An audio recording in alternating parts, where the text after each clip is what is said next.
America, my name is Osei-Frimpong, and you're watching The Black Athenians. I come to you every Friday at 4-ish to talk about politics in a way that might make you, think about your life and what your life could be in a way that's more meaningful than how it is. Right? So today we're going to talk about a wonderful article that came out about Eddy Curry. You might have heard of Eddy Curry. He played for the Knicks, played for a few people. You know what he is? A 7-foot-tall black man.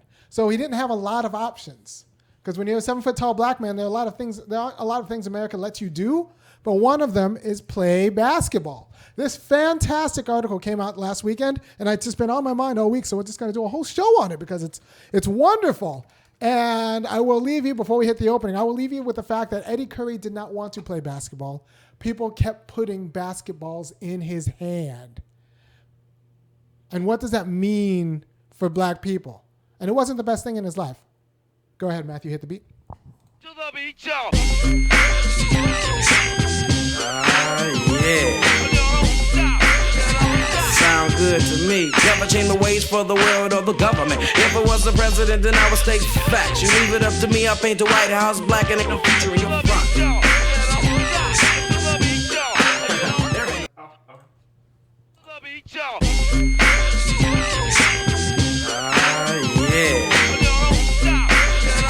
Sound good to me. Never change the ways for the world or the government. If I was the president, then I would state facts. You leave it up to me, I paint the White House black and ain't no future in your front. To the beat, y'all. Yeah. All right, so we're back, and we're going to talk about Eddy Curry. This is a fantastic article about, it's just what it means to be a big black broke guy in America, right? So Eddy Curry did not want to play basketball. He actively tried to avoid playing basketball, but you know what? And he was really bad at basketball on through middle school, but he was also a 6'5" middle schooler. So what happens? He is predetermined what's going to happen in his life. Like America's not ready for a black guy who is going to be 7 foot tall and has an interest other than basketball. Like I can't even imagine what it must have been like being that tall in middle school. I mean, people just kept putting, like, I had social pressure to learn how to dance, and you know what I did? Learned how to dance. Like, people expect black guys to do certain things, and if there's nothing more black than a 6'5", I mean that is a black man playing basketball. Not playing basketball. Like, you don't have a lot of life options. And so he has this scene I put the article in the description, so you can read the whole article. It's a wonderful article. So he has this scene where he's like, look, I was playing really bad basketball at 6'5", and then AAU scouts started coming to my home, and all I ever wanted to do was ride bikes and play basketball. I mean, ride bikes and play video games and hang out with my friends. But I remember these AAU scouts coming, and I swear to God, I was playing with a toy train while they were talking to my mom, talking about me being a basketball star. I did not want basketball. I wanted to play with my toy train, every now and then play video games, and... Well, I mean, they couldn't dare let the amount of money they could make off of that man's just potential talent go to waste. Yeah, so what does that mean about your life? And I was just thinking about all the things we don't let 7-foot-tall black men do. Like, he's not going to be a preschool teacher. He's not going to be anywhere where he could make white people nervous. He could work security, but not even like high-end security. Yeah, no. Like only for a rapper. Training. No, you're a bouncer. Not for white people. He couldn't be white people security. No, They'd be like, he's nah. going to be a bouncer at a club. Yeah. Like, there are only so many jobs we let. How tall are you? I'm 5'9". I can do a lot of different things. But everything after about 6'2", you become everything. Like, after 6 foot, you're a threat. After 6'2", you could be like Obama, but you got to be like real clean. But like 6'8", black guy, like, there is no place for you. Like, for a white guy, they might care about your mind, put you in a lab somewhere, and like expect you to be a scientist. You're allowed to go be a science nerd somewhere in your basement and do some research. Right. There are a lot of very tall. Yeah, I was thinking about that. There are a lot of very tall scientists. There are also some freakishly tall white CEOs. You find out this guy's like 6'8". And like, he's a CEO of some companies. So like, they'll let you do things. And they all wanted to be pilots, but they were too tall. Like, I realized I looked at something, and so many of my tall white friends were like, I wanted to be a pilot, but I was too tall. And I'm like, you say being a pilot like that was a realistic expectation for your life. Yeah, like that's something people do. No, but think about like if you're in 5th grade or 7th grade, nobody's worried about developing your mind. They just see like a big Negro, right? So they're like America's not ready for black people that big and smart. Like we just might be like if you're that big and that smart, you might look like the next evolution. Yeah. I mean, I'm like, every teacher's nice to you, not because they care about your character, but because they want to be the teacher you talk about when you do an interview about, this person influenced my life. They're not worried about your they ain't worried about, They're not worried about your writing, making sure you learn math. They're like, he's going to be famous for basketball. Right. Let's just make sure he gets through here. So Eddy Curry, unless he had a very strong internal will about what he wanted to be, he was going to be a basketball player. And let's be honest, he's broke, right? So you can't blame his family because, they're broke. Literally, you've got scouts coming, and I'm sure they were tossing around, he could make millions. Not talking about the billions their bosses are going to make off of him, but he can make millions. Yeah, so Eddy Curry becomes a basketball player who kind of hates basketball, but like he grows to like it and get good at it because that's what everyone expects you to do. The same way like other people get good at math. And when my kids are playing violin, like it's just what the world expects you, so you go out and go do it. And what happens? It turns out that all of his friends who aren't 6, by this time 7 foot tall, they're still just black guys who are broke. And so it's Eddy, man, can you help me out? I got to get my mom down payment. Eddy, can you help me out? I'm trying to, make moves on my business. Eddy, my transmission busted. So can you help me out? So Matthew and I were just talking about it on the way over here, the medium income thing. So because I just got the car and was looking at like the tires, the gaskets, I got an estimate for $800 tires. Like they were like, oh yeah, $800 for 4. Like the lowest was 5, the highest was 8, and she handed me that like it was acceptable. And let me be clear, it's not. We're not used to paying. I'm still looking around prices for that. But I looked at the cost of the new vehicle that I still am getting at about $1,000 on its value. The little repairs on it is more than what the median black family makes. So that's Eddy was fixing. And it's a 2008. Eddy was fixing people's cars, right? So he was fixing people's cars. He was helping keeping the lights on, keeping his friends' lights on, probably for like a whole block. A block. I mean, my family is more than a block. My father has 13 siblings. Yeah. So the money went quick. 5,000, 7,000 here, 8,000 here. And it's a wonderful article. Like I say, after you watch this, go and read the article. I haven't seen it. It's I'm a wonderful so looking forward article. to it. And then he had some baby mama drama, which is always kind of expensive. But, he was young, right? So, and like everyone expected him to play basketball. Nobody taught him about protection. And I'm sure she was not insisting that a condom be used. No. So, he was just set up for failure in a different way. Because real success means not just an individual, like 7 foot tall freak. It means real success means everybody around you is like not a parasite. Yeah. And we're structural parasites. Black people, when people look at you, they don't think, what can you do for them? They think, what can they get out of you? Because you're a structural parasite. And if they're Bloomberg, they go, where's your gun? Yeah. And if you're Bloomberg, your purpose is to not bother other white New Yorkers. Yeah. If he doesn't have a gun on him, he left it at home. Okay.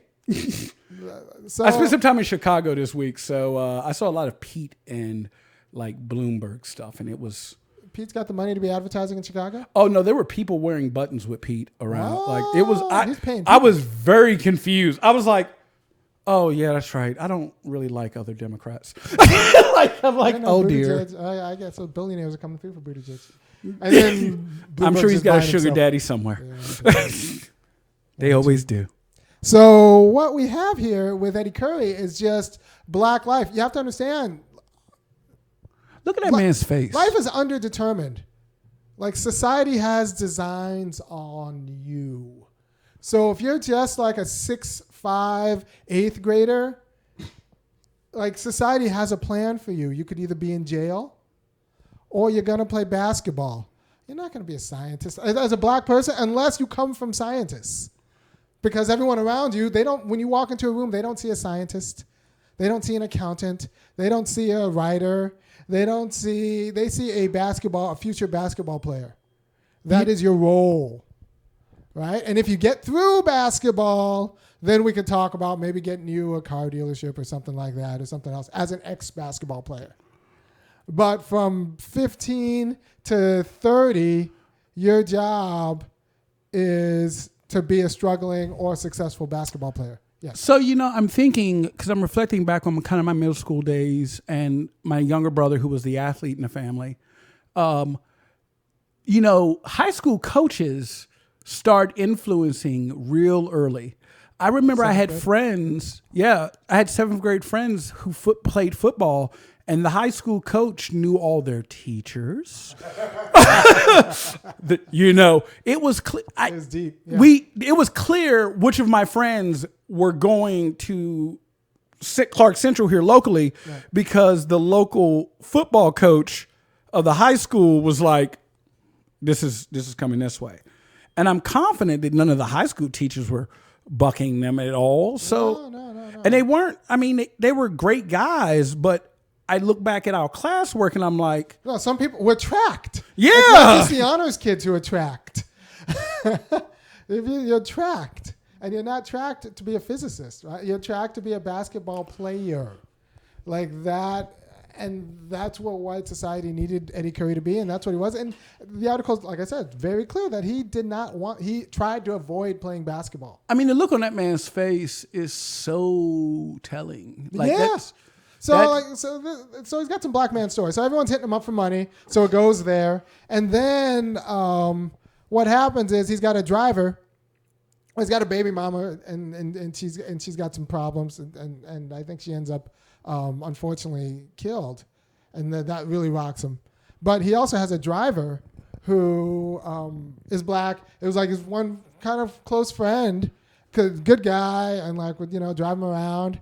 And they play video games together, great friends. Another company lured him away because of a connection that Curry helped make. And so it was like, great, go and work for that other company. And then a year later, the other company let him off. And of course, he couldn't get anywhere He couldn't get the job back. He couldn't get anywhere near him at that point. Well, yeah, right. Like the driver couldn't get the job back because Eddy Curry had already replaced him. Yeah. So then the driver had to sue Eddy Curry. For harassment, for making an unsafe. So the driver made up all of these stories that were kind of made up, but they were just dumb things you do with your friends. Dumb things you do with your friends, and now became workplace harassment.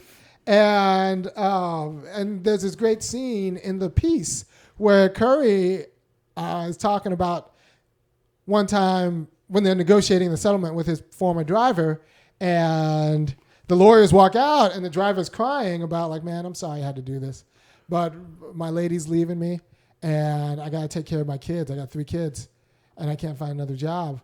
And this is black life. And so the driver's crying, I'm sorry I have to do this to you. I know it's BS. And Eddie's like, well, why can't you drop the suit? And the driver's like, well, I can't do that either. Because I need. Yeah, I have needs. My child is now no longer allowed to ever work for me. I realize now. I yelled at him enough this weekend. He'll be like, he'd have money I don't have. Yeah. So so the ex-driver needs, and what are you going to do? So Eddy Curry had to pay out the driver the settlement. And so this is just black life. I think there are political solutions to these problems, right? So like all of the people hitting up Eddy Curry for housing for their parents and because like black housing is unstable. 50% of homelessness is black. And that's just, we're not 50% of the population. We're just 50% of the homelessness, right? So that's just housing insecurity. You get some sort of housing guarantee that as a citizen that secures that. These are political like solutions to black problems, right? That's like, the part I think people don't always get when we talk about federal guarantees. Right. That they're guaranteed as a citizen. You're guaranteed as a citizen. You can't be free unless you're housed. So if we want you to be free and we're supposed to secure your freedom, we guarantee you housing. Like this is possible. Like we actually had a more robust housing plan up until I want to say the 80s, 70s. I'll have to do some research, but I read an article 2 days ago about this. Also, a federal job guarantee, so that if like you leave your friend's employment and you leave your the company that lured you away, the company that lured you away downsized you, which happens because last in, first out. You don't have to end up suing your friend. Instead, you can walk into a different job. Right? So you can't be free in a market society unless you have access to a good job that's respected and pays decent. Not just, living, but actually like disposable income. I think it should start at $22 an hour. I have a reason for that. But Sanders is running on one for $15 an hour. It doesn't matter what your record is, doesn't matter anything. You just walk in, $15 an hour. I think you should be able to walk in 22, but that's me. Yeah. No, 22. Yeah, 22 is my new number. 22 is a good number. 22, like federal job is starting is like you want to work, you show up. As soon as you walk in the door, we start the clock, $22 an hour. And I feel like that would be a better America. And we can afford to do it, and there's work to be done. So Curry's in this place where he's 7 feet tall, has money kind of, but everyone's in his wallet and everyone's in his business. And that's just not freedom. Because you can't be free if you're black. And this is why a lot of black people, I don't know, can you get the screen picture with the lotto winner? Yeah, so you can't be black. Like, you want to be able to be free and still talk to the people you went to high school and junior high with. It's like, even simple, I'm thinking about kind of how this week has gone. Right. So, and I don't mind helping people around me at all. Right. But I realized that, I got a car. I'm the only one around me with a car. And no one's asked me. I volunteer because I'm like, I don't want them to feel bad that they're asking me. Right. I'm in a position to do it. Right. But like I realized today how little of the other stuff I needed to do I got done because I was kind of holding up a neighborhood. Yeah. That's black life. And that's not their fault. No, but you want to be self-determining too. Yeah. You want to have plans for your day. I want to get some of the picture. Yeah. All right. So this is black life, right? So this cat won the lotto and then had to pick it up. You can't even tell he's black. We know he's black. Yeah, I know he's black. You can't see an ounce of skin. He is leaving no identifiable marks. Because he won the lotto, but in order to keep his freedom, he showed up. Because he's got to know. Because if he doesn't do that, he's got to move. And I'm telling you, I take those gloves afterwards. They go in ammonia. You ain't getting DNA. You get nothing. You ain't getting nothing. Putting all of that off. I'd have all those people around me have to sign NDAs not to tell who I was. Like, I don't want you to tell your brother, sister's cousin. Nothing. Nobody's knowing nothing. Our community ain't big enough for you to say it to anybody. You showed up to work the next day like nothing happened. Show up for a couple of weeks, y'all. Yeah, I'm just saying, just to get the stink off of any of it. Yeah. But that's real life. Those are decisions he made. That's not a dramatization. That's what happened. That was a smart call. And that's a good move. Yeah, like that's not people will say hypochondriac. That's not paranoid. Paranoid. Well, no, that's people that's will a fault rational this guy. decision. people will fault this guy for not wanting his identity out there because, well, if you can help, you should help. Bruh, like, do you know how much help? We can't help. Infinite. We cannot internally produce enough help. White people can, like, not all white people, but a lot of white people can win the lottery, and people just be like, "Oh, congratulations, you did a great thing," and like, yes, it'll be like, "Well, I don't have as much money as they do," but like, they're not wanting. They're not always like, all right, so now I need $50. Now I need $5,000. Now, like, you know what? I wasn't gonna say it. Yeah. But I realized I'm in no jeopardy, and he won't care. So just watching this weekend with a white friend who has money. And what he was able to do compared to normal, like, $200 meals for 3 people not being a big deal. Yeah, white people like buying $200 meals is always like, it kind of freaks me out. Yeah, like, and I'm a grown man. And we did that. It wasn't once, wasn't twice. It was like 3 of the 4 days. Yeah. And not even finishing things. That's the other thing. Like, I'm still trying to comprehend. Like, not finish. Oh, you don't have to finish that. Well, I paid $75 for you to be here. You need to eat every damn thing you can get. Literally, at one point, I realized that he picked up an additional $75 tab so that I could have a taste of a certain filet mignon because it was a Brazilian cafe. Now, we know if that had been me and I wanted my child to taste it, I would have broken a little piece off, slid that over to him, and moved on. I would have paid $75 for him to taste. He would have had a little bit of mine. Look, I would have looked around, made sure nobody was looking. Here, try this, see how that tastes. Yeah. No, I mean, it's just a different kind of life when you have money. And so he had money, but he was around people who didn't have anything. And so if you're around people who have nothing, even if you have, you're not free. If you care about them. If you care about them and you just want to be humans with them. Like, and his driver liked him. That was the thing. They were actually friends. And like the driver was crying, and I bet those were real tears. Yeah. He also was not going to drop the lawsuit. I was having a conversation with a friend earlier, and we were talking about, stages of your life where you're at, where you're just like, look, I have to make a choice between you and me. I love you. I hate this. But if my choice is you or me, I kind of have to pick me. And I shouldn't be faulted because I want to survive. You're not in a position to be free with other people.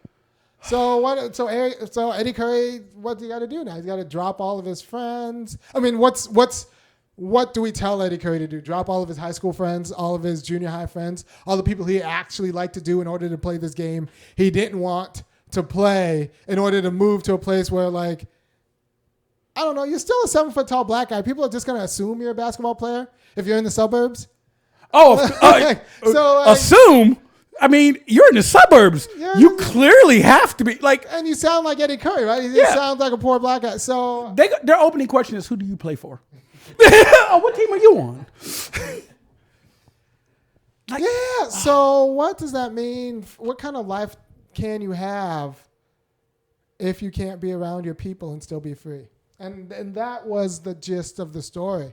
And it was really sad, but very moving. It's actually wonderful. And good thing is his wife stayed by him, and she seems wonderful. And the kids, the baby mama's kids, the baby mama passed and adopted the kids, and the wife is fantastic. So like he's putting it together, but man, it was dark. It was dark, and the guy's about my age. So it's really, I wish the best for the brother. Like, I hope Eddy Curry, I wish the best for Eddy Curry. It ain't his fault.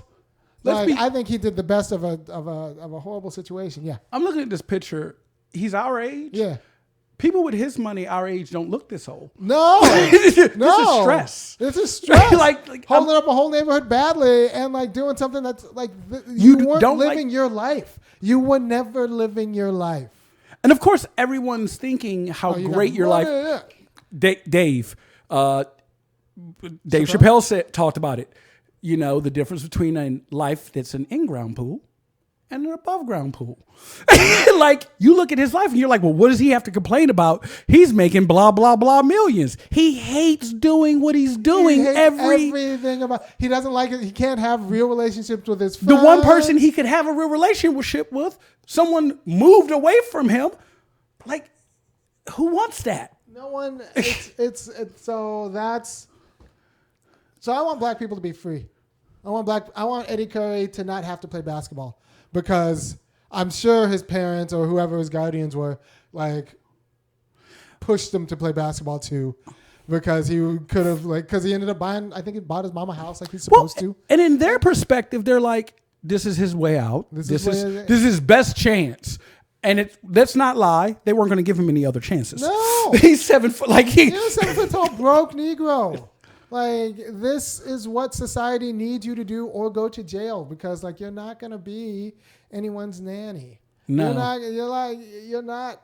If he walks, like at 6'2", you could be a high school teacher maybe, but there aren't a lot of black high school teachers. So like at 7 especially foot, black males, at 7 foot, you can't be anywhere where there's just a lot of insecure white guys or just white women. Yeah, or you could work security, but like I said, you can't even climb in security unless you go into the military. Maybe you're outside at the door. And oh my God, you're outside at the door. Like that's just not.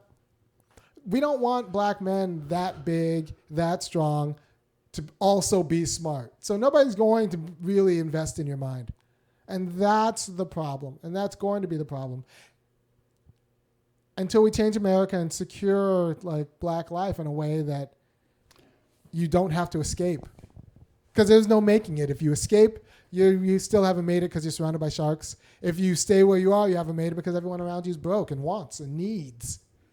So securing black life means securing freedom for Eddy Curry. Free Eddy Curry. Yeah. Free Eddy Curry. He can keep friends. He can have like people around who aren't sharks. I think an agent stole from him too. Yeah, of course it did. Right. So of course. Yeah. So his agent also took a ton of his money. Agent or manager. All of his money. Millions of dollars of debt. Oh yeah. So I might have buried the lead there. I forgot that part in the middle because I was worried about the black people problems. I think his white agent, his agent took all of his money and left him in debt. Where was his lawyer? Well, the lawyer was looking at the agent like, make sure I get my part. Yeah. They're all sharks. The lawyer suggested the agent. Yeah. So they're all sharks, and so nobody there is stable enough to have your interest in heart. So what's also I've recently realized was interesting is that so I was reviewing a situation with one of the groups I work with where we had a landlord who we pay money to so clients can stay with them, who had been referred by the case manager who happened to be their cousin.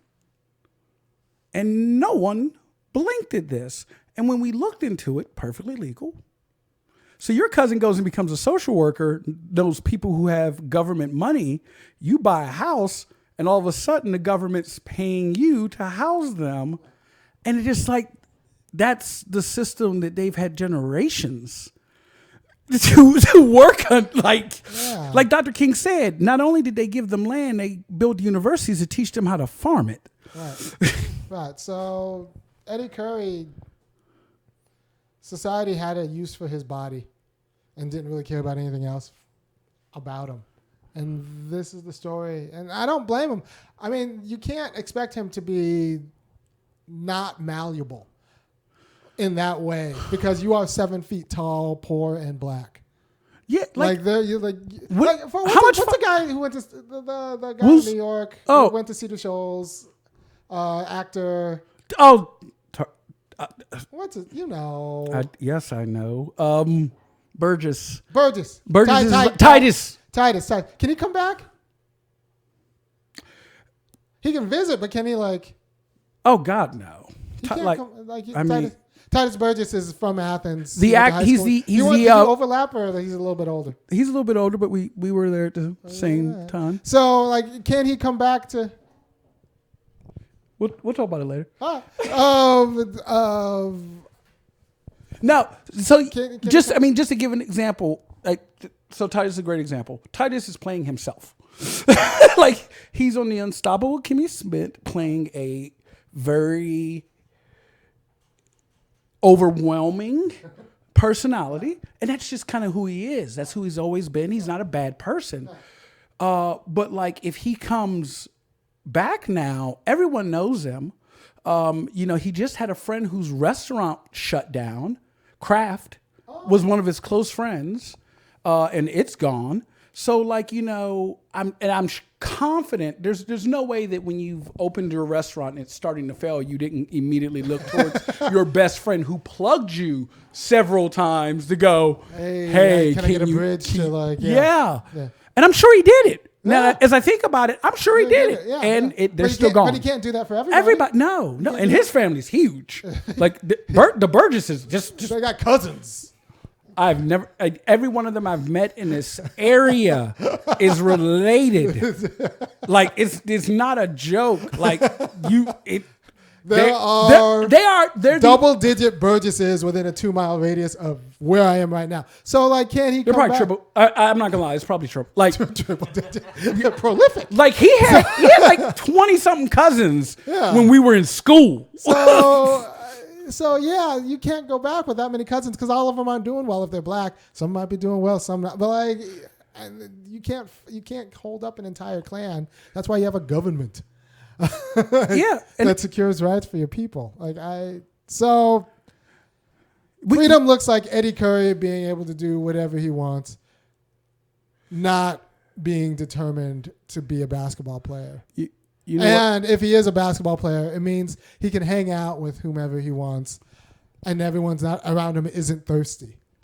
He ain't got to be the one buying all the drinks. He doesn't have to be the one buying all the drinks or being everyone's meal ticket. Yeah, because America. Job. Well, I've said before that America, the private labor market doesn't absorb stigmatized communities at fair wages and working conditions. Right? So if the private labor market's not absorbing all of his friends, that means Eddy Curry has to. Right? Or we have to have a political solution to either destigmatize black people or secure everyone as citizens jobs and a place in society.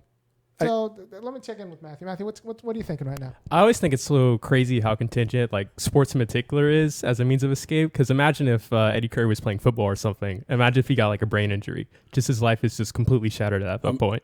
Just completely shattered. All the football players. I mean, Muhammad Ali was a boxer, and was it Aaron Hernandez who had more traumatic brain injury and he'd only played high school, college, and I think it was 30-something pro games. Yeah, it was not a lot. It was a low seasons. number. Yeah. So every one of those, young black men that we were pushing into these industries, we're pushing into their deaths so that they can do a little bit, not a lot. I just thought about it. So my grandfather, when he passed, had 40 grandchildren. Yeah, I had to do the math. I was like, the Fruit of Islam guy? Huh? Yeah. My grandfather, yes, a senior, had 40 grandchildren. And that was before my brother or sister was born. So, that's a lot of black people to be responsible for. Yeah. Yeah, so, I don't something as contingent as football or any kind of sports. If Curry zigs when he should have zagged, there goes a whole neighborhood. He blows a knee. People are in tears, not because he's in pain, but because their rent and lights are going off. Apparently, that was Prince was in that situation, right, with a lot of black people. When Prince died, a lot of people were crying because Prince was their meal ticket. Oh, jeez. And so they're crying because they loved him, but they're crying because also how they gonna eat tomorrow? How they gonna eat tomorrow? They're suddenly looking at the food that they haven't been saving, going, oh no. Their life was Prince. Yeah, what else, Matthew? That was all I had in my mind, really. Yeah, but you want to be, freedom looks like being able to be around your people, have real relationships with your people that are real, right? But that means they need to be stable. It can't just be all in your account. They need to be able to be stable. So if any black person is going to be free, all of us have to be free. You know what, Army, what you should do? You really, because one of the things I think I've noticed most from the show and from after being around you is that you say things and people, it's like you're talking a different language. So you say freedom and people are like, that means I can do what I want to do. Yeah, no, you can't. I think you need everyone around you. Yeah, but so I think one of those things that I would love to see is just you define these terms, just right, publish the book. What does this mean? By Osei-Frimpong. Well, if I had a staff. So, by the way, if you appreciate anything I do, go ahead and go over to thefunkyacademic.com and kick in. Because, I try to produce pretty decent content every week. And you can give $5, $15, or $50 a month. Or you can give me a one-time enormous donation. And I'm trying to, I'm trying to tell you the kind of things you should have learned in civics courses, but haven't. And won't. Not until because we need Eddy Curry. They don't let me next to the athletes. No, they have walls between me and the athletes. I'm but we need Eddy Curry to be listening to this when he's 12 and 13. We need everyone around him. I'm sure I'm sure there's a camera near your office to make sure that athletes don't even glance at that door. No, don't talk to that Negro. It's gonna get you. Their cell phone rings as they get towards your hallway. Like, we need you back out at the practice field. I'm in UGA. I'm in Georgia. No, they don't let the athletes talk to me. I'll have them unionized. We need a book club for athletes led by Ironman. That'll put me 6 feet under. I am up on my life insurance. So. And remember, no one is forgiven. But yeah, I am also very healthy. So if I end up somehow in the ground, ask questions, and I'm happy too. I got my beautiful kids. So you ask all the questions and make no mistake. I do not forgive anybody. I do not want peace. I want you to shut it down. I want fire, explosions, wildcat too. Boom, something just popped off. Truly the happiest kid. Go around just shooting random white people. And they do it in my name. So because I am healthy. So if anything, if I end up dead, all you white allies who are always telling us that you're willing to fight for us, we're gonna need you to set a lot of fires. You need to set a lot of fires, and because that uncle you let say things at Thanksgiving, you need to just go ahead and address that problem. Right. Right, because bomb stuff because they've done it to us. Yeah, so I am healthy and happy. I just do the quality of political education that sometimes make white people uncomfortable, and sometimes they might mean me harm. But if you look at my inbox, they do. However, you didn't even go to your inbox. Your comment section is a blast. However, if something happens to me, I want payback from the grave.